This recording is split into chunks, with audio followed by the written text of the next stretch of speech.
सम्राट नकुल सहदेव को हार चुके हैं।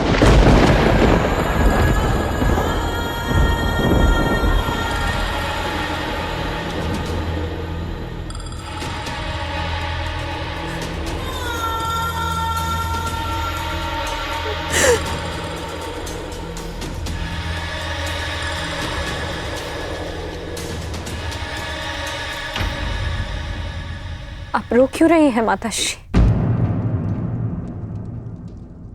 आपके पुत्र द्यूत कहाँ खेल रहे हैं? वो तो अपना धर्म निभा रहे हैं। जीवन की तपस्या में जो कुछ भी प्राप्त किया उसे द्यूत के यज्ञ में आहुति दे रहे हैं।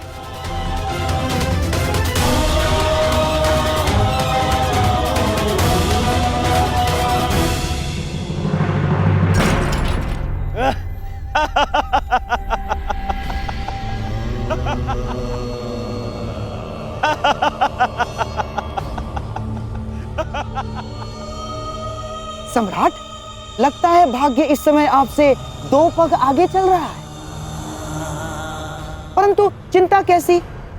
दांव पर लगाने के लिए आपके पास कितना कुछ शेष है अभी,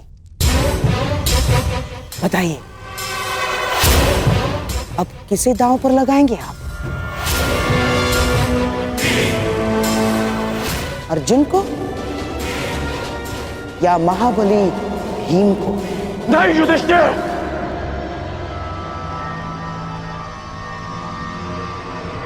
अब और नहीं।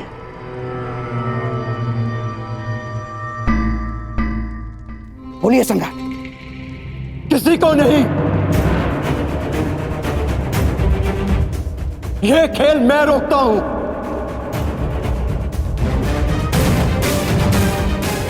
राधाश्री, यह खेल यही समाप्त करते हैं।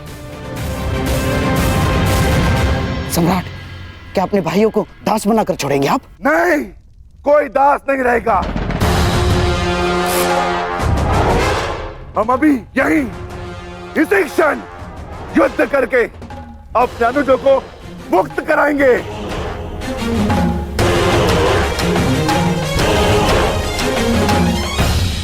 इस युद्ध का, मामा शकुनी का और इस छल का अंत होगा अभी, इसी समय।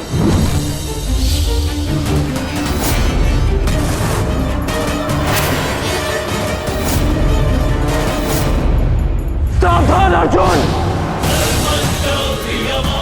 इस भांति सभा में शस्त्र उठाना उचित नहीं। तो जो हो रहा है वह उचित है। बस अब इस समस्या का एक ही तरण है, युद्ध।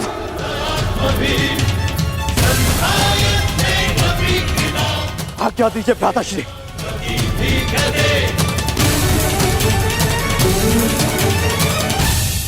वाह सम्राट, वाह! मेरे ही घर में आकर मेरी ही सभा में युद्ध के लिए ललकार रहे हैं सम्राट। आपको खेलने के लिए किसी ने विवश नहीं किया था, और जब हारने लगे तो अपने अनुजों को अस्त्र उठाने के लिए उकसा रहे हैं आप।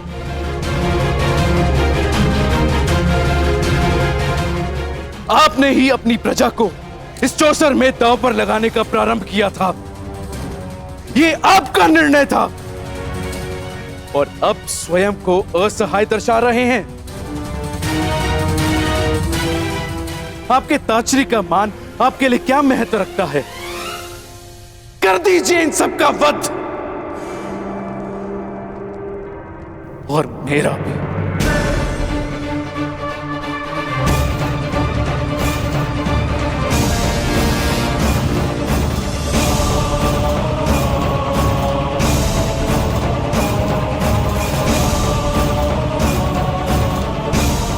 हम ऐसा कुछ नहीं करेंगे ताश्री। गांडीव नीचे करो अर्जुन।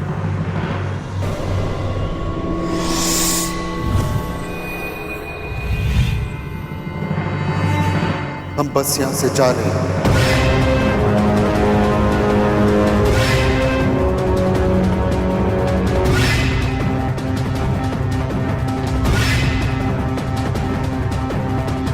ये मेरा वचन है कि शीघ्र ही मैं तुम दोनों को मुक्त कराऊंगा। इस राजसभा में न सही, युद्ध भूमि में सही।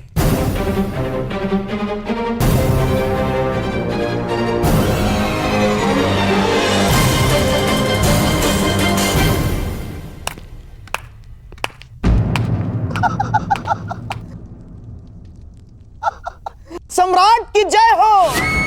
क्या बात है सम्राट, अपने सौतेले भाइयों को इस लालच में दांव पर लगा दिया कि इंद्रप्रस्थ जीत जाओगे, और अब उन्हें यूं ही दास बनाकर छोड़े जा रहे हो। कहीं ऐसा तो नहीं कि माद्री पुत्रों को दांव पर लगाने के पश्चात अपने सहोदर भाइयों को बचाने का विचार मन में आ गया? ना, ठीक ही तो है दुर्योधन, बेचारे सौतेले जो ठहरे। और हाँ, इनके लिए अपने सहोदर भाइयों को दांव पर लगा देना कैसा धर्म है?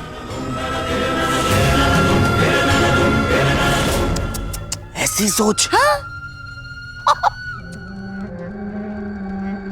देखा नकुल, जिसे पिता समझकर तुम स्वयं दांव पर लग गए, वो ही तुम्हें यूं ही दास बनाकर छोड़े जा रहा है। कदाचित इसीलिए तुम्हारे ज्येष्ठ को धर्मराज कहा जाता है।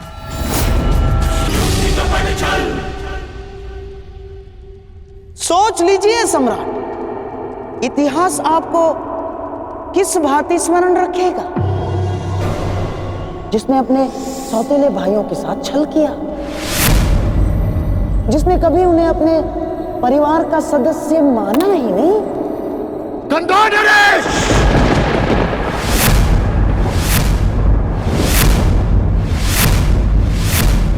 मेरे लिए मेरा हर एक भाई एक समान है।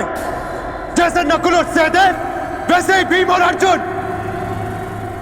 और अब मैं खेलूंगा अर्जुन, वो भी इंद्रप्रस्थ के लिए नहीं, मेरे अनुजों के लिए।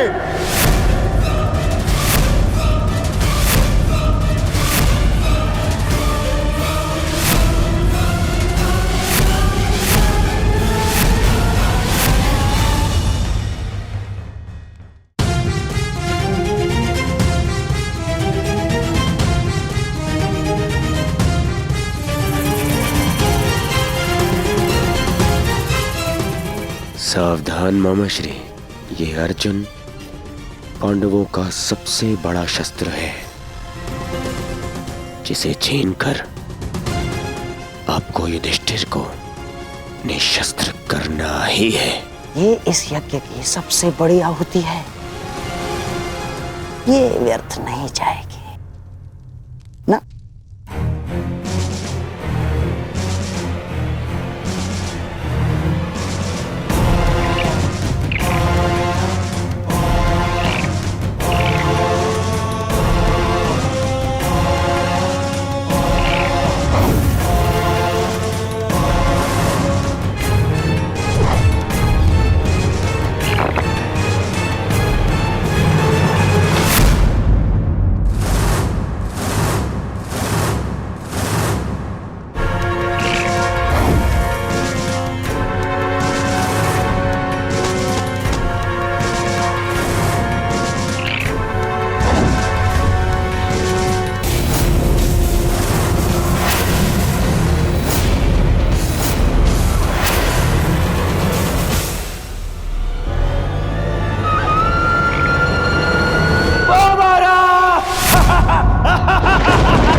लो, मेरे होने वाले सम्राट,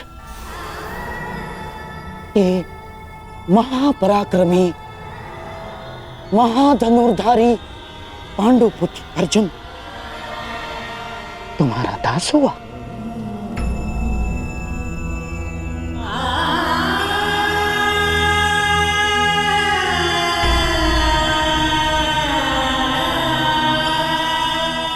जाओ अर्जुन,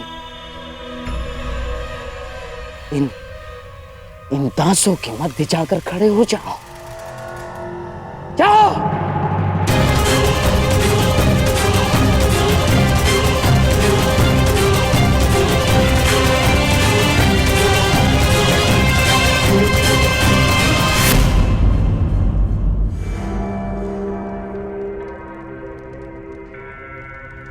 हाँ।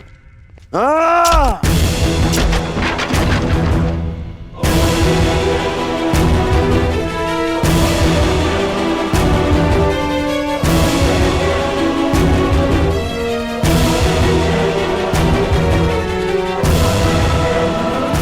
ठहरो अर्जुन।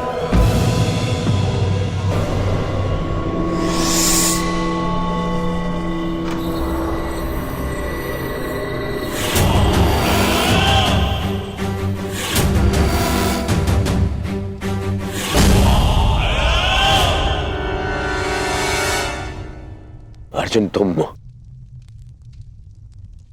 मेरे दास नहीं हो।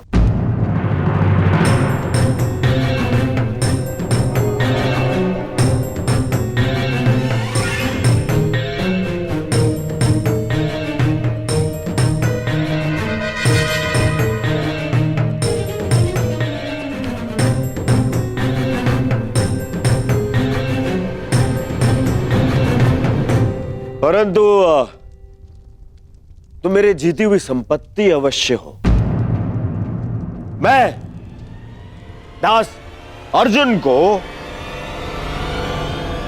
कर्ण को भेंट स्वरूप देता हूं।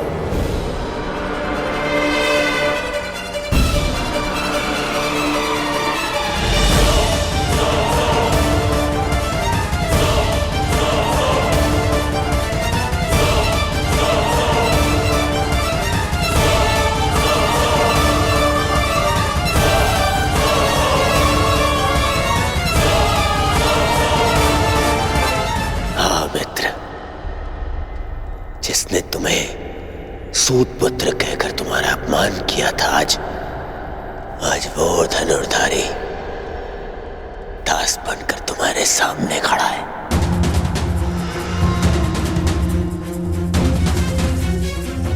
पहले तुम्हारे मित्र ने तुम्हारा प्रतिशोध ले लिया। तुम प्रसन्न हो ना मित्र? मुझे अर्जुन के क्षत्रिय पुत्र होने से और मेरे सूत पुत्र होने से कभी कोई समस्या नहीं रही मित्र।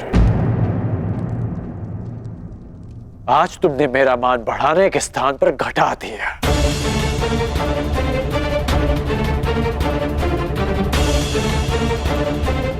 जिसे युद्ध में नतमस्तक देखना चाहता था, तुमने आज उसे द्यूत में जीत लिया। तुमसे ऐसी भेंट की आशा नहीं थी मित्र। तुम्हारी ये भेंट मैं अस्वीकार करता हूं।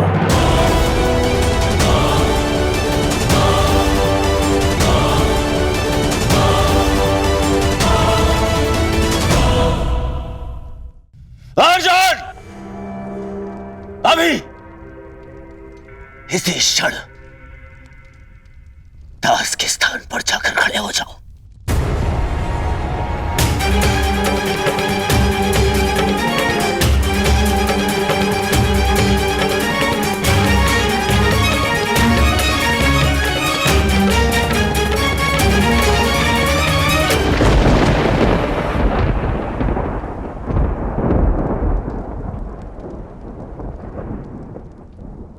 तो द्रोण शिष्य ब्रह्मास्त्रधारी अर्जुन का गांडीव भी दांव पर लग गया।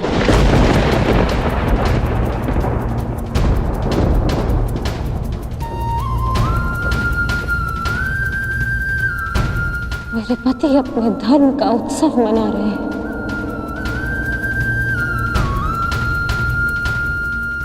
और मैं उनके दासत्व का शोक मनाऊंगी माताश्री। आप जाइए माताश्री।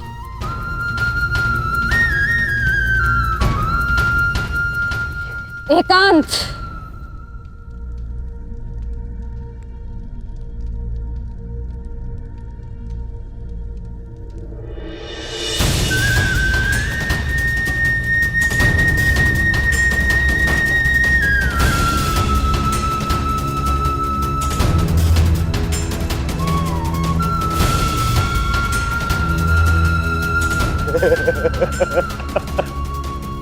धनुर्धारी अर्जुन। धर्मराज, अब वृकोदर भीम ही बचा है। शीघ्रता कीजिए, कहीं ऐसा ना हो कि वृकोदर भीम के पेट की अग्नि के स्थान पर आंखों की अग्नि हमें स्वाहा कर दे। शीघ्रता कीजिए। भीम को दास बनाओगे? सोचना भी मत, क्योंकि भीम ना कभी किसी का दास बनेगा, ना ही किसी को बनने देगा।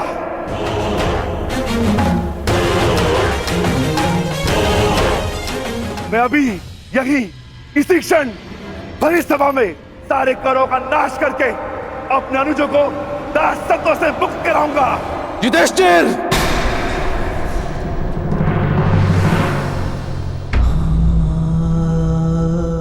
आज आप मुझे नहीं रोक सकते ज्येष्ठ।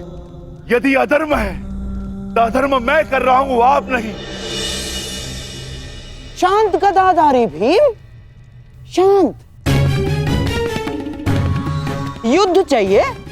दासो, तुम्हारे स्वामी पर आक्रमण हो रहा है, रक्षा करो उसकी।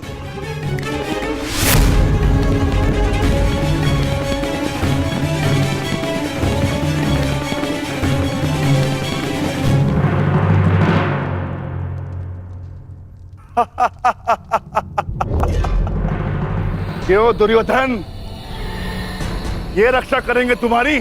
नहीं, ये दास नहीं, वो 3 दास जो आज मैंने इस चौसर में जीते हैं।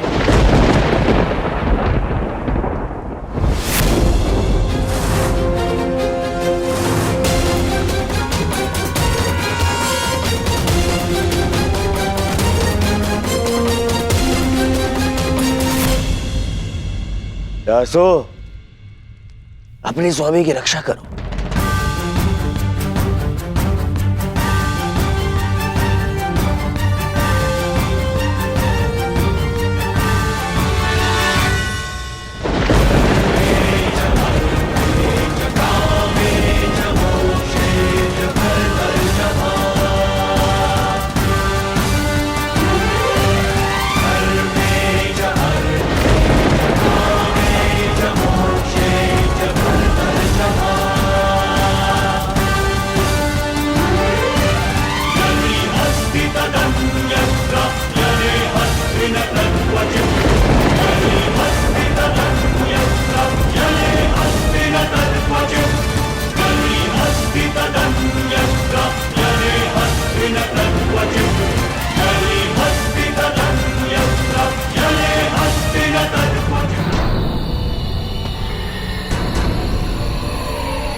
वार करोगे? मुझ पर वार करोगे? करो, परंतु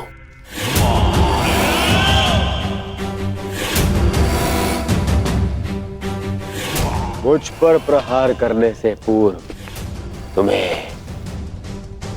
इन दासों पर प्रहार करना होगा।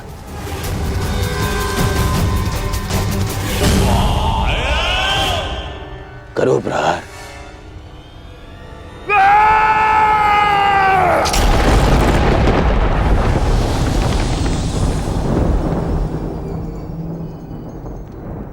आज सिद्ध हो गया कि समय से बड़ा बलवान भीम भी नहीं, परंतु स्मरण रहे, एक दिन समय भी मेरे पक्ष में होगा और उस दिन धरती और मेरी गदा के मध्य तुम्हारा मस्तक होगा और धरा तुम्हारा रक्त पिएगी।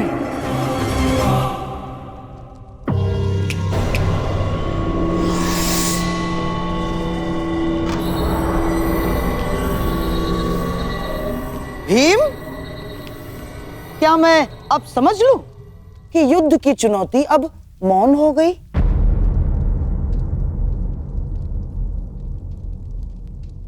परंतु यह समय तुम्हारे मौन रहने का नहीं है युधिष्ठिर। बताओ क्या करोगे अब? अरे ना राज्य बचा, ना संपत्ति बची। कैसे कैसे पालेंगे स्वयं को आप? क्या खाएंगे और क्या खिलाएंगे इस बैल भीम को?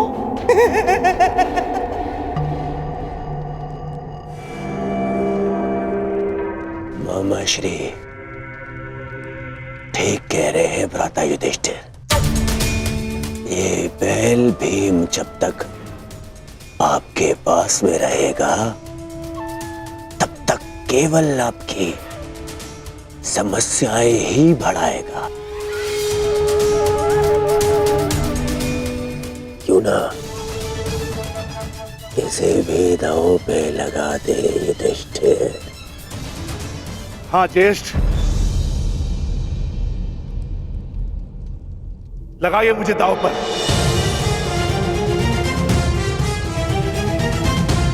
सम्राट, भीम और भाग्य, ऐसा प्रतीत होता है कि दोनों की राशि एक ही है। अर्थात ये कि भाग्य स्वयं आपको कह रहा है खेलो। किसे क्या इस बार भाग्य आपका साथ दे दे? कांदा नरेश,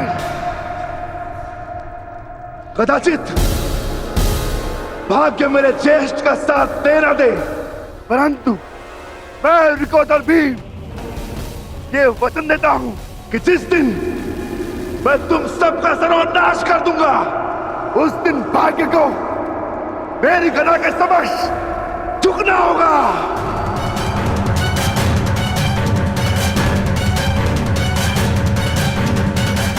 मैं सभा को यह सूचित कर देना चाहता हूं कि यदि सम्राट युधिष्ठिर चाहे तो अभी इस खेल पर अंकुश लगा सकते हैं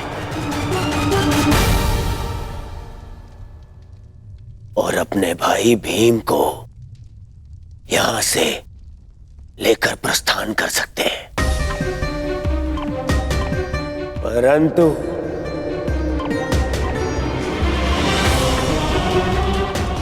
शेष इन तीनों पांडव दासों को यहीं छोड़ के जाना होगा। नहीं,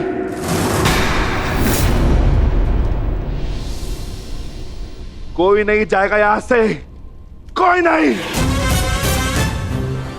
यदि ज्येष्ठ भी यहां से जाने लगेंगे तो मैं उन्हें जाने नहीं दूंगा।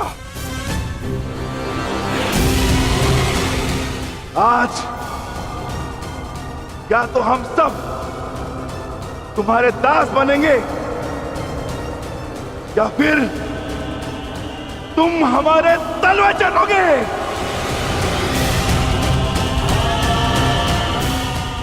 मैं विकोदर भीम अपने ज्येष्ठ की ओर से अपने आप को दांव पर लगाता हूं।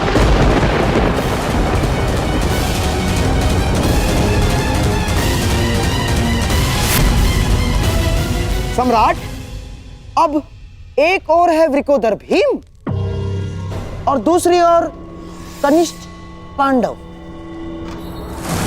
दास इंद्रप्रस्थ समेत। तो सम्राट, अब पासा आप फेंकेंगे या मैं फेंकूं?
लो, अब ये वृकोदर भीम भी तुम्हारा दास हुआ।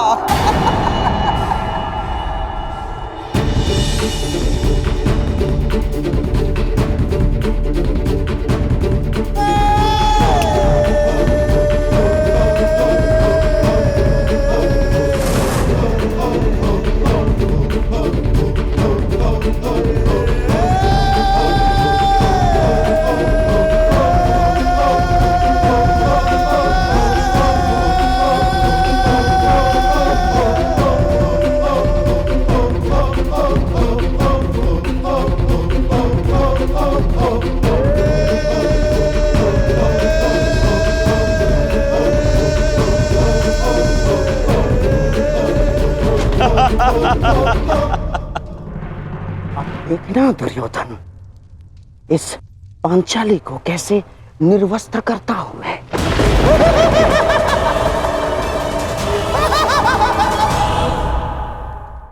अब युधिष्ठिर के पास दांव पर लगाने के लिए कुछ शेष नहीं।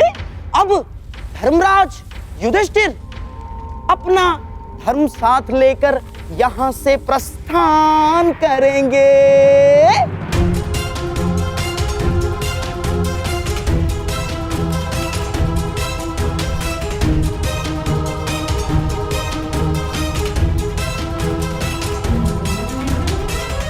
नहीं,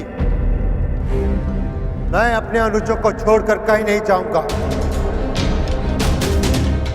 ठीक कहा था सहदेव ने, यदि एक उंगली दास बने तो पूरा हाथ दास बन जाता है। अब यदि दास बनेंगे तो हम पांचों, अन्यथा कोई नहीं।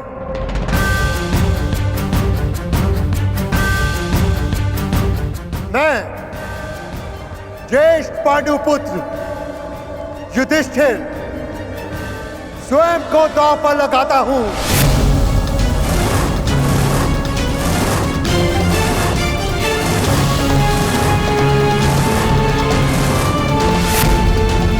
नहीं भ्राताश्री, आपको दांव पर ना लगना पड़े इसलिए हम चारों दास हुए। आप यहां से पांचाली को लेकर चले जाइए।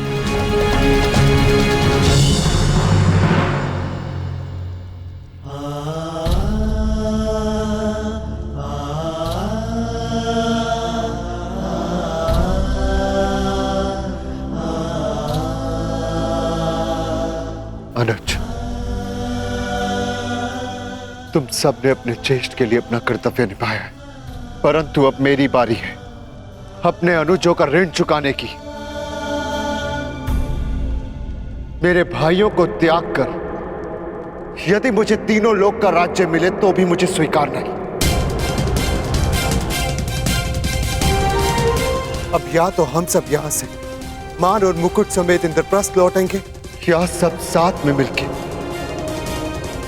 दासत्व भोगेंगे।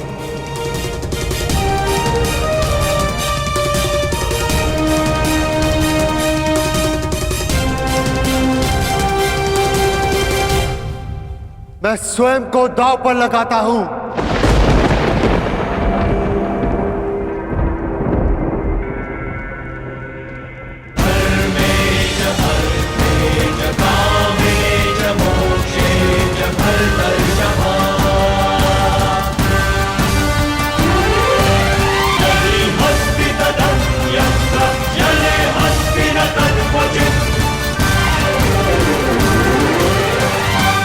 ये कैसा धर्म है धर्मराज? आज तक मुझे लगा था कि दोष मात्र दुर्योधन में है, परंतु इस बार मैं उसे दोष नहीं दे सकता। दोष तुम्हारी लालच का है। लालच, कुछ अधिक पा लेने का लालच, जो खो दिया उसे पुनः प्राप्त कर लेने का।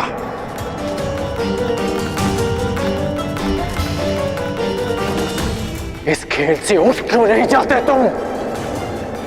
अब भी समय है युधिष्ठिर, अब भी समय है। आपने ठीक कहा था अंगराज। आपने सतर्क किया था मुझे कि प्रत्येक कर्म का अपना परिणाम होता है, परंतु वो परिणाम स्वयं भुगतना होता है। और मैं अपने कर्म का परिणाम अपने भाइयों को अकेले भुगतने नहीं दे सकता। अब यह खेल लालच का नहीं, प्रेम का है, समर्पण का है और विश्वास का। मैं प्रारंभ से कह रहा हूं कि ये खेल ही अधर्म है। अंगराज, धर्मराज को धर्म मत सिखाइए, खेल खेलने दीजिए। इस स्पर्धा के खलनायक आप हैं। वो कहते हैं ना कि सूद मूल से अधिक प्रिय होता है।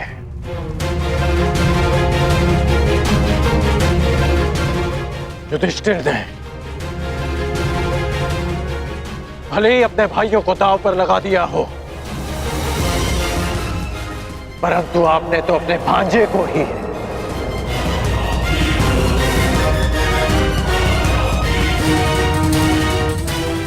घृणा और प्रतिशोध की चौसर में फंसा दिया है।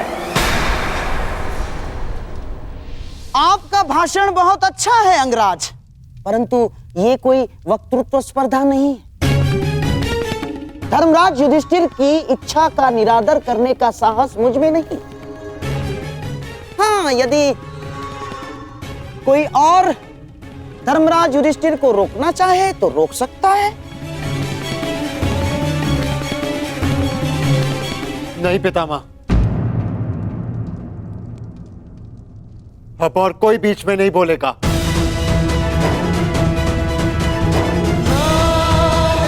कोई नहीं।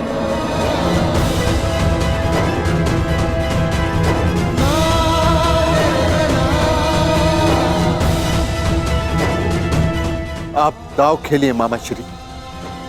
ये खेल आपके और मेरे मध्य नहीं, हम भाइयों के भाग्य और इन पासों के मध्य है। खेल प्रारंभ कीजिए। अब होगी धर्मराज के धर्म की आहुति।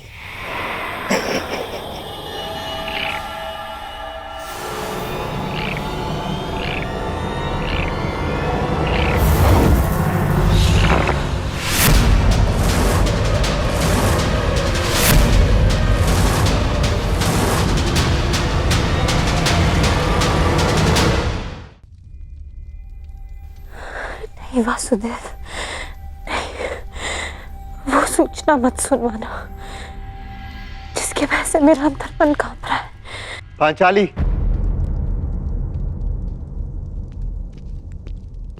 आर्या, अब आंसू बहाने का समय नहीं है पांचाली, मुस्कुराने का समय। हम विजय हुए पांचाली, विजय हुए। मैंने स्वयं को दांव पर लगाकर सब कुछ जीत लिया। मेरे सारे अनुज, हमारी सारी संपत्ति और इंद्रप्रस्थ को भी। मैं फिर से सम्राट बन गया पांचाली, फिर से सम्राट।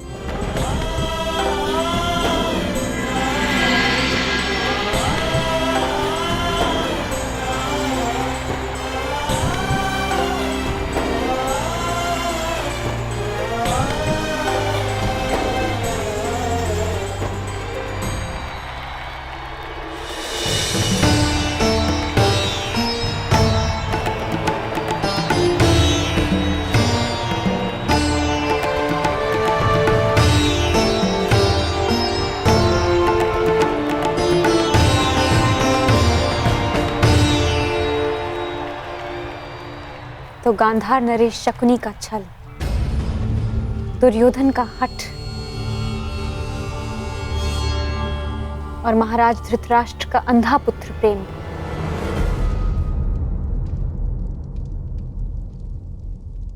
धर्म को हरा ना सके।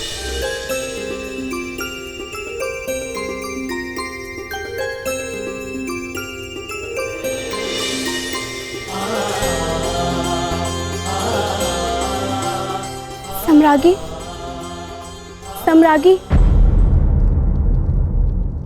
आखिरी चाल में सम्राट ने स्वयं को दांव पर लगा दिया था।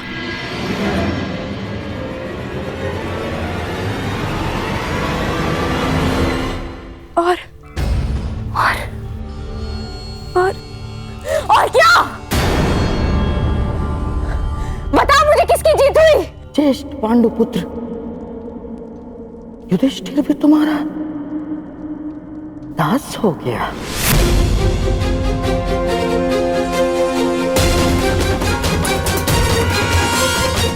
पांच की शक्ति दास हो गई दुर्योधन।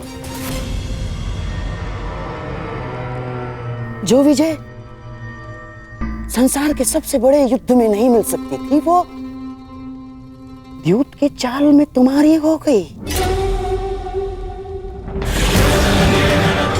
अब तुम्हारे सम्राट पद को चुनौती देने वाला सबसे अंतिम पांडव भी तुम्हारा दास हुआ दुर्योधन। अब इस यज्ञ की सबसे अंतिम आहुति चढ़ेगी। याज्ञ सेनी द्रौपदी। द्रौपदी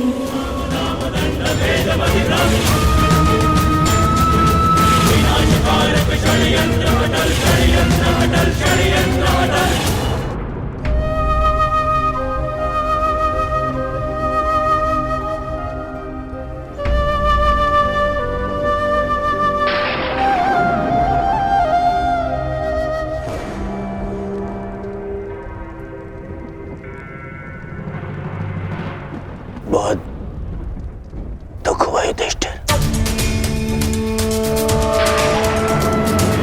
ये जान के कि केवल एक बैल नहीं है, पांचों के पांचों भाई बैल हैं।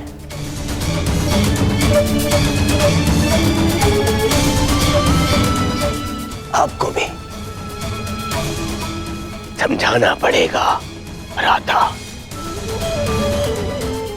कि दास मुकुट नहीं पहनते। युधिष्ठिर दास मुकुट नहीं पहनते।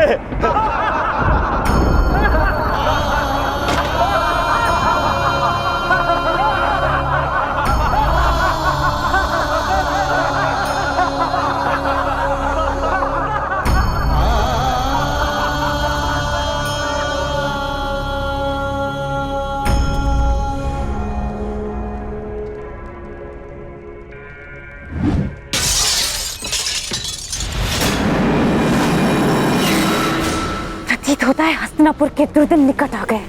तुम जाओ यहां से, हमें एकांत में रहना है।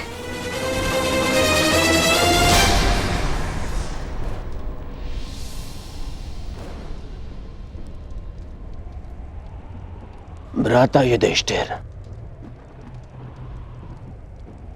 आपने सदैव मुझ पर प्रेम रखा है, सदैव मुझे अवसर दिए हैं, इसीलिए मैं भी आपको एक और अवसर देना चाहता हूं।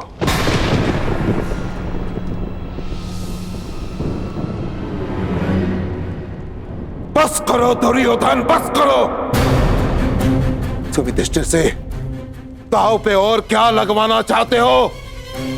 पर इसके पास तो कुछ शेष बचा ही नहीं। बहुत कुछ शेष है आचार्य द्रोण, पाने के लिए भी और खोने के लिए भी। माना कि सम्राट युधिष्ठिर अब सब कुछ हार गए, परंतु जब सम्राट युधिष्ठिर ने यहां प्रवेश किया था तो इंद्रप्रस्थ के सम्राट थे, और अब एक दास बनकर हम सबके समक्ष खड़े हैं। प्रश्न तो ये उठता है आचार्य द्रोण कि ये सारा जगत सम्राट युधिष्ठिर को किस नाम से स्मरण रखेगा? उस राजा के नाम से जिसने द्यूत में अपने आत्मसम्मान के साथ साथ सब कुछ हार डाला,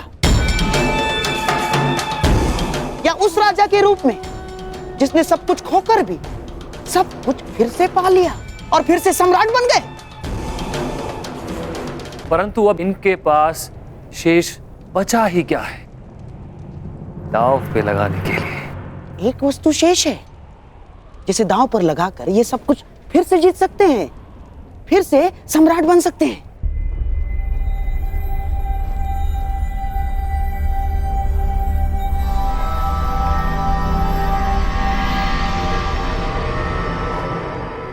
जो सब कुछ हार चुका हूं, उसके पास क्या शेष है?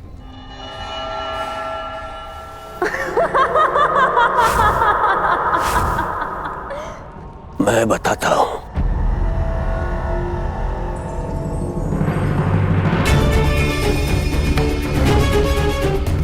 वो शेष है जिस पर आपको गर्व है।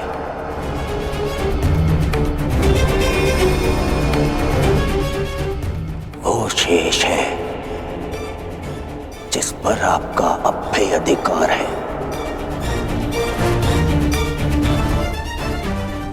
वो जो आप पांचों भाइयों को एक सूत्र में बांध के रखता है।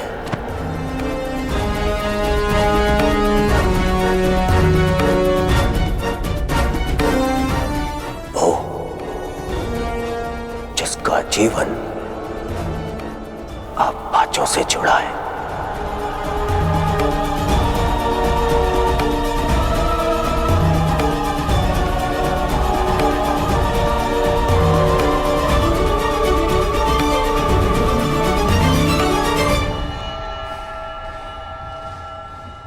तुम पांचों को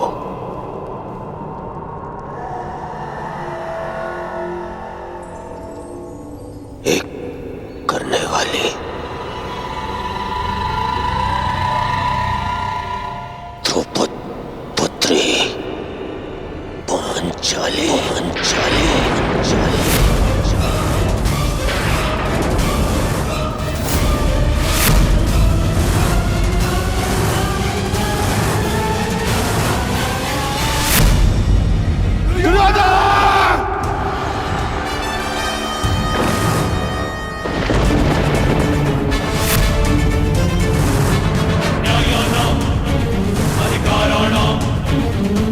तुम्हारा साहस भी कैसे हुआ पांचाली का नाम लेने का?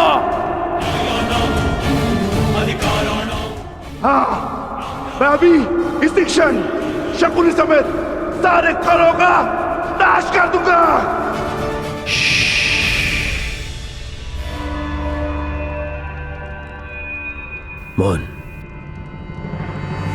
मौन रहो सब। दासों को शस्त्र उठाने का अधिकार नहीं है।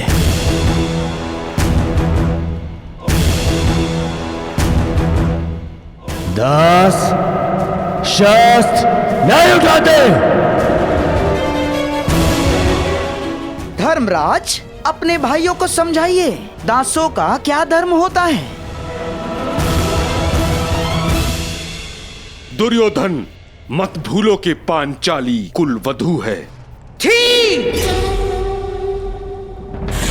पांचाली कुलवधू थी महामहिम, परंतु अब वो दासवधू है, अर्थात एक दासी।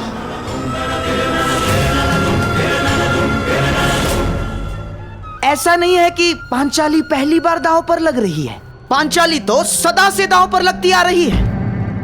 पहले पांचाल स्वयंवर में, उसके पश्चात बहन कुंती के वचन पर।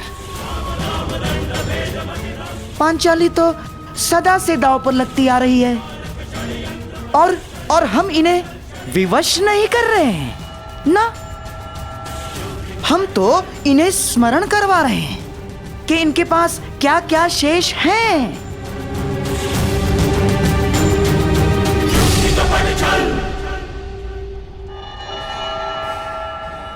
स्मरण कीजिए सम्राट, पांचाली आपके लिए कितनी भाग्यशाली है।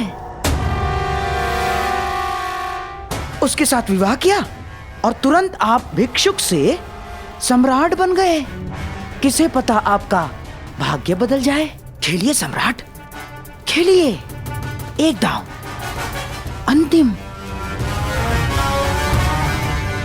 किसे ज्ञात, पांचाली के भाग्य से आप फिर से सम्राट बन जाए। क्या सोच रहे हैं सम्राट? एक दांव और सब कुछ आपका।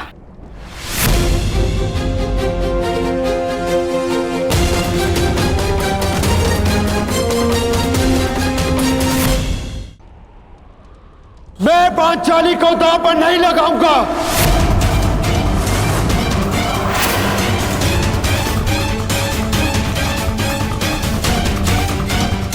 मुझे इस दुर्योधन का दास बनना स्वीकार है।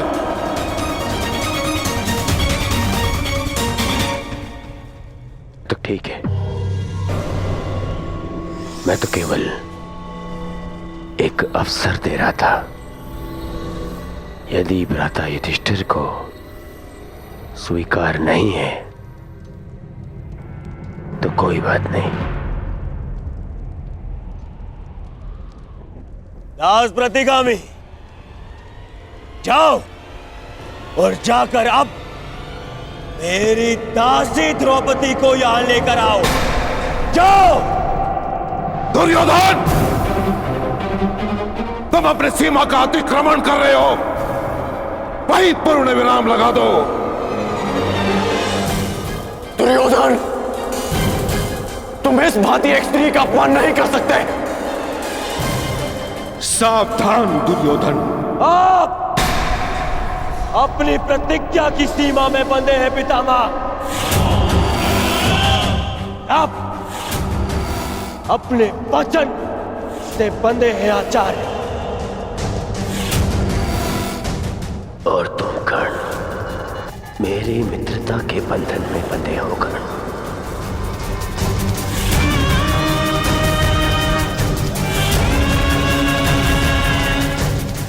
मैंने तो केवल युधिष्ठिर को एक अवसर दिया था ताकि कोई मुझ पर छल का आरोप न लगा सके। परंतु यदि गहराई से देखें तो जिस क्षण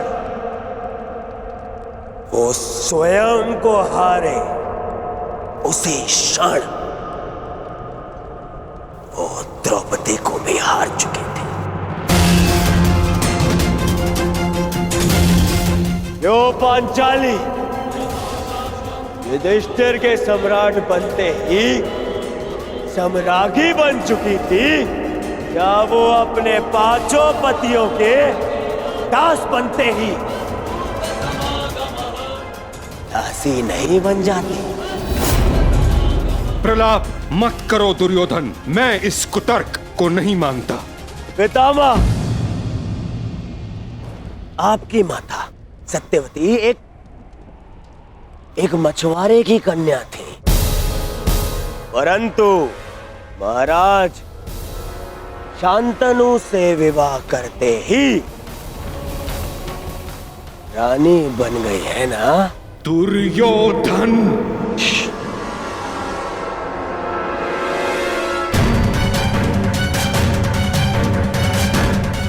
यदि मैं असत्य कह रहा हूं तो एक काम करते हैं, हम महामंत्री विदुर से ही पूछ लेते हैं।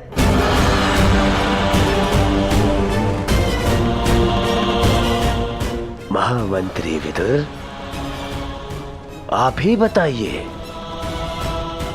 धर्म क्या कहता है?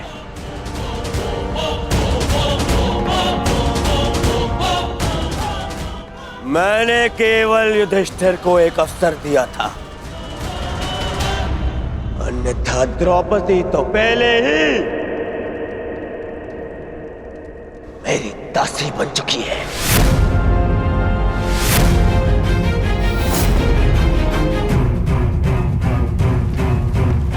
या तो एक और दांव खेले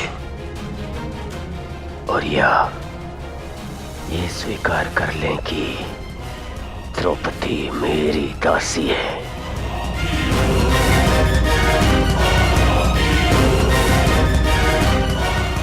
सोच लीजिए सम्राट। नहीं, हम तो केवल आपको एक अवसर देना चाहते हैं ताकि किसी को ये ना लगे कि हम आपके साथ छल कर रहे हैं। अंतिम दांव, यदि आप जीत गए सब कुछ आपका।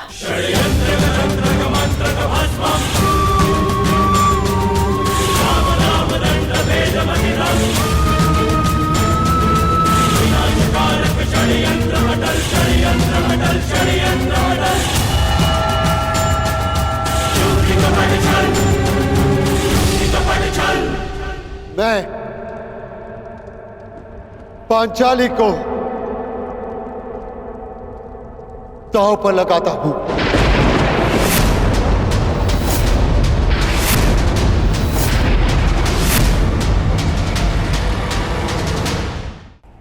क्या कह रहे हो पुत्र? यदि मैं ये नहीं भी कहता पितामह, तो भी पांचाली को दासी के समान जीवन यापन करना होता। और यदि मैं ये चाल जीत गया तो पांचाली के साथ साथ अपने अनुजों और इंद्रप्रस्थ को पुनः प्राप्त कर लूंगा पितामह। यही अंतिम अवसर है मेरे पास इस दुस्वप्न का अंत करने का। मैं पांचाली को दांव पर लगाता हूं। हे गोविंद, कहीं कोई और घोर अनर्थ तो नहीं होने जा रहा?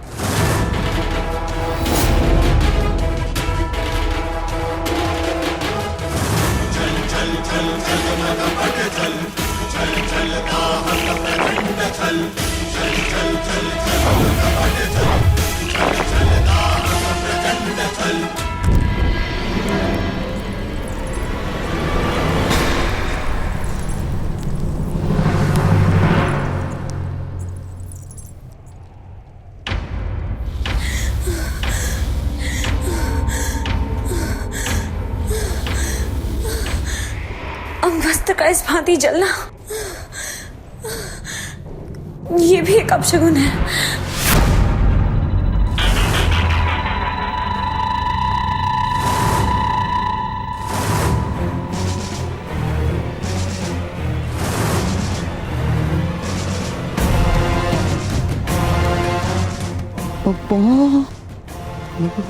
बारह।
सम्राट, अब ये द्रौपद पुत्री पांचाली विधिवत तुम्हारी दासी हुई।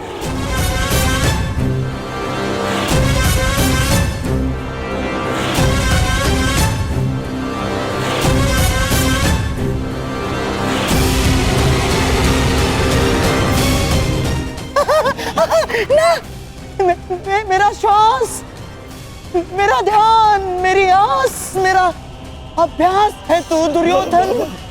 हाँ मामा, हाँ मामा।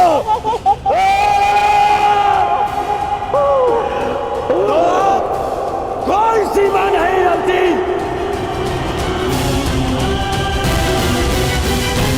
तुम जाकर अभी इसी क्षण उस दासी द्रौपदी को हमारी सेवा में प्रस्तुत करो।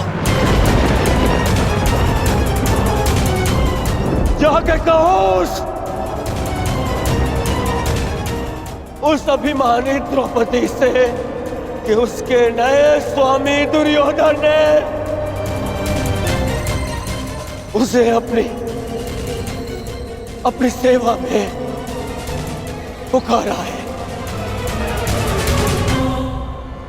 अभी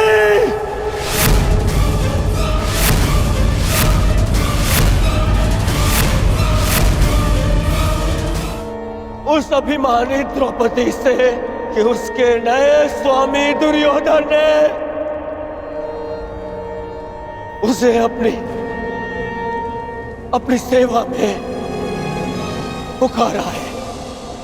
रुको प्रतिकामी, सभा का नियम था कि कोई भी राज स्त्री सभा में उपस्थित नहीं होगी। पांचाली कुल वधू है, उसे यहां आने की अनुमति नहीं। पितामह, कदाचित आप भूल रहे हैं कि पांचाली ना तो सम्राज्ञी है अब, और ना ही कुरुवंश की कुलवधू। वो मात्र एक दास पत्नी है। बस करो दुर्योधन, बस करो। अधिक अनर्थ करने का प्रयत्न किया तो उसका परिणाम कहीं भयावह न हो। महामहिम, नियम ये था कि कोई राष्ट्रीय सभा में नहीं आएगी, परंतु दासी को सेवा के लिए सभा में आने का नियम सभी ने स्वीकार किया था। गांधार नरेश, अपनी सीमा में रहो, कहीं ऐसा ना हो कि मैं अपनी सीमा भूल जाऊं।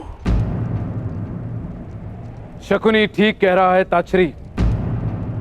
अब यदि द्रौपदी पुत्र दुर्योधन की दासी है तो उसे सेवा के लिए सभा में बुलाने का अधिकार दुर्योधन को है। नियम अधर्म को रोकने के लिए बनाए जाते हैं महाराज, अनर्थ और अधर्म करने के लिए नहीं। अपने इस पुत्र को रोकिए, कहीं ऐसा ना हो कि मैं इसे नाश करने की प्रतिज्ञा ले बैठूं। एक और प्रतिज्ञा लेने से पूर्व ताच्छरी, अपनी उस प्रतिज्ञा का स्मरण कीजिए जो आपने वर्षों पूर्व ली थी। वो प्रतिज्ञा जो आपको हस्तिनापुर के सिंहासन से बांधती है। वो प्रतिज्ञा जो आपको मेरा विरोध करने से रोकती है। यदि ऐसा है तो ठीक है, मैं आपका विरोध नहीं कर सकता, परंतु मैं इस अनर्थ का भाग नहीं बन सकता। यह अधिकार मुझे है, इसलिए मैं इसी समय इस सभा का परित्याग करता हूं। महामहिम, प्रतिज्ञा जो आपने की थी हर परिस्थिति में गुरुकुल का साथ देने की, प्रतिज्ञा जो आपने की थी कि हर निर्णय में महाराज धृतराष्ट्र का साथ देने की, वो ही प्रतिज्ञा आपको इस सभा का त्याग करने के लिए भी रोकती है महामहिम। क्या आज आप अपना वचन तोड़ना चाहते हैं महामहिम? चाहे तो आप स्वयं अपने धर्म का वध कर सकते हैं, परंतु जब तक महाराज धृतराष्ट्र आपको आज्ञा नहीं देते तब तक आप इस सभा का त्याग नहीं कर सकते।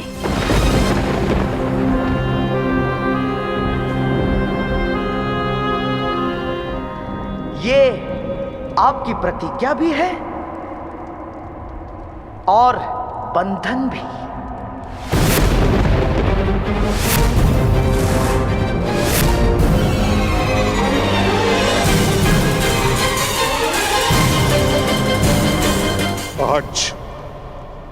प्रथम बार मुझे ये प्रतीत होता है कि कदाचित मुझे ये प्रतिज्ञा नहीं लेनी चाहिए थी।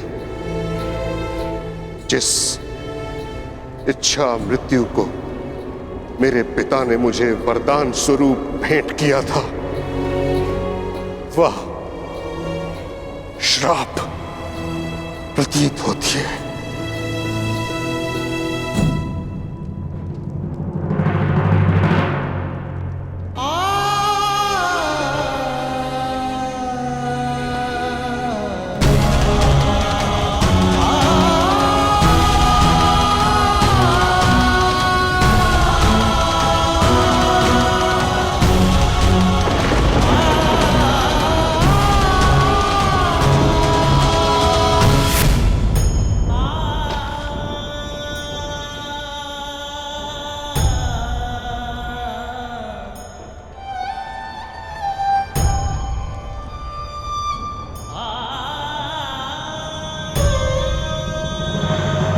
होश में आओ दुर्योधन, तुम्हारा प्रतिशोध पूर्ण हुआ। मत करो ये अनर्थ। प्रतिशोध पूर्ण हुआ? प्रतिशोध तो अभी आरंभ हुआ है मित्र, और अब इसके मध्य में तुम्हें भी नहीं आने दूंगा। मित्र,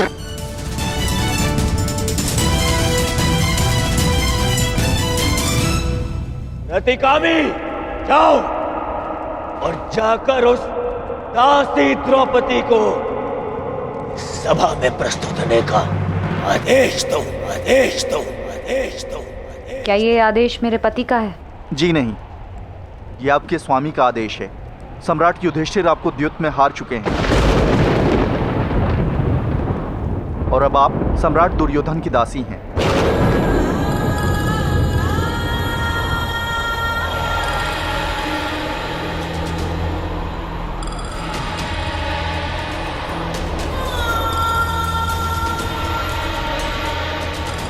पहले ये बताओ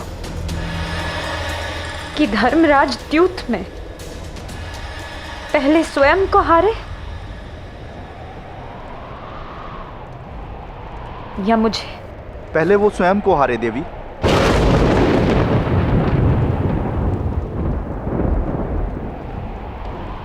तो फिर जाओ और जाकर पूछो सभा में, जो व्यक्ति स्वयं को दांव पर लगाकर हार चुका हो, क्या उसे किसी और को दांव पर लगाने का अधिकार है?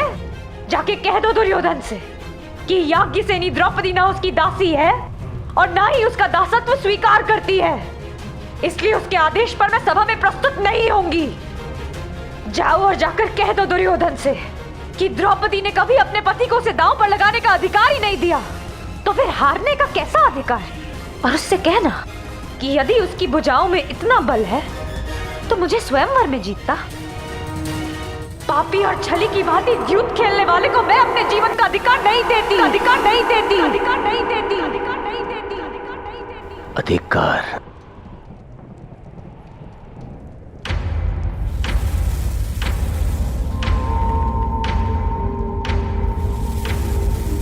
अधिकार? दुशासन,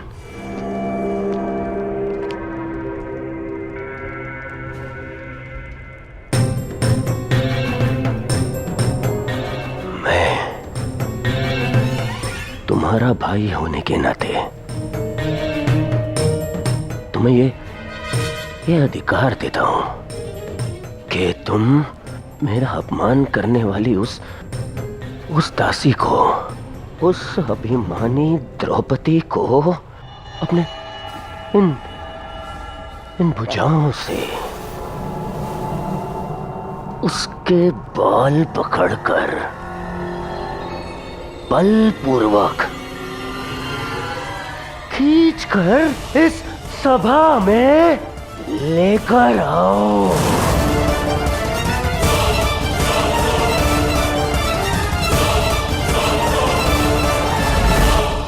उस दासी को यहाँ लेकर आओ। नहीं दुर्योधन, नहीं! दुशासन, ऐसा मत करना। सावधान दुशासन, यदि पांचाली को स्पर्श भी किया तो तुम सब भाइयों का सर्वनाश कर दूंगा।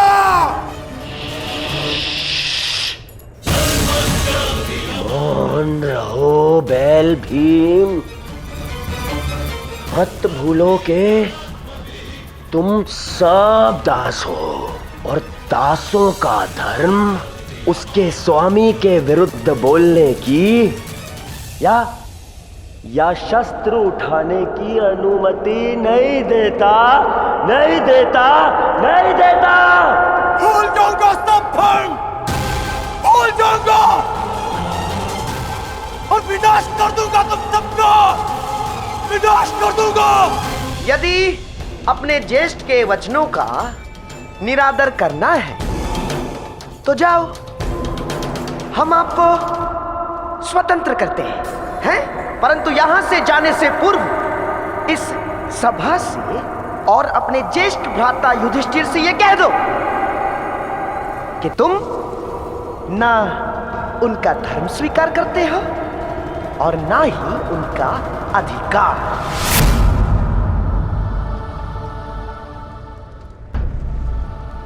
दुशासन, मौन एक भांति स्वीकृति होती है। पांडवों ने द्रौपदी को इस सभा में लाने की अनुमति दे दी है।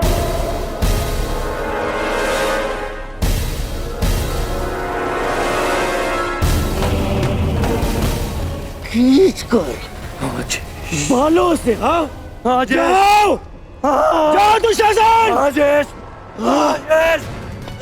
खींच कर।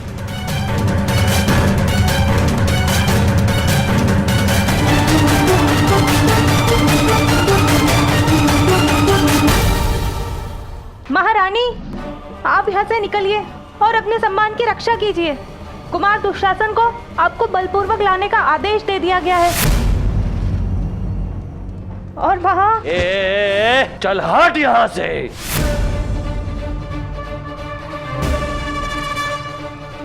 मेरी अनुमति के बिना मेरे कक्ष में प्रवेश करने का दुस्साहस कैसे किया तुमने?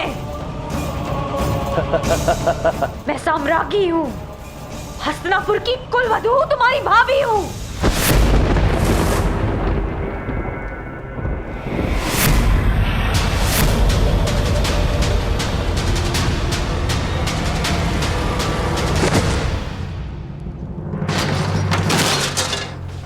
दुष्ट! इतना बड़ा अपमान! भूल मत कि मैं याज्ञसेनी द्रौपदी हूँ। अपने सम्मान की रक्षा करना मुझे भली भांति आता है। न तुझ में इतना साहस है और न उस नीच दुर्योधन में कि मुझे दासी बनाकर अपने समक्ष प्रस्तुत कर सके। अग्नि की शिखा को बांधा नहीं जा सकता दुशासन। और यदि साहस है तो कुरुवंश की कुलवधू को महारानी की उपस्थिति में ले जाने का प्रयत्न करो।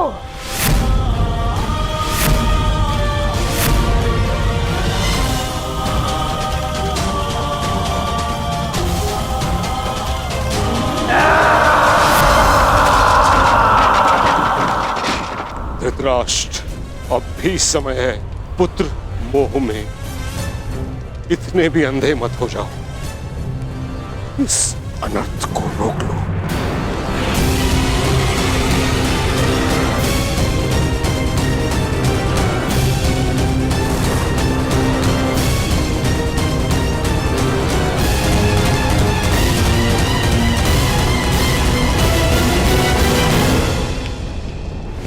इस अनर्थ की अग्नि को इतना भी प्रज्वलित न करो कि समूह कुरुवंश इसमें स्वाहा हो जाए।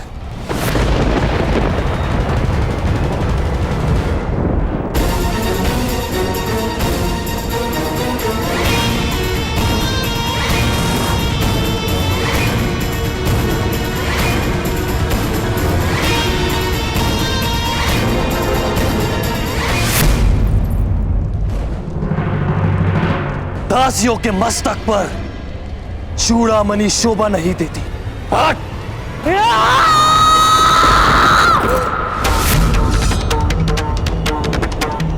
परंतु वीरांगना के हाथ में खड़ग अवश्य शोभा देता है।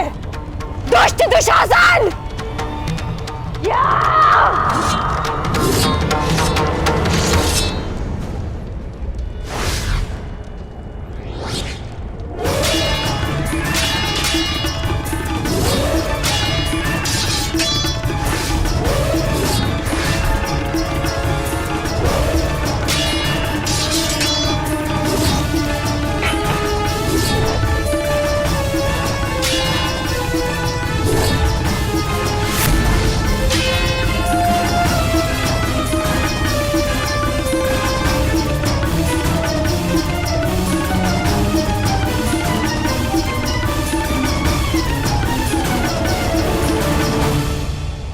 के ताप को कुछ की भीति नहीं रोक सकती।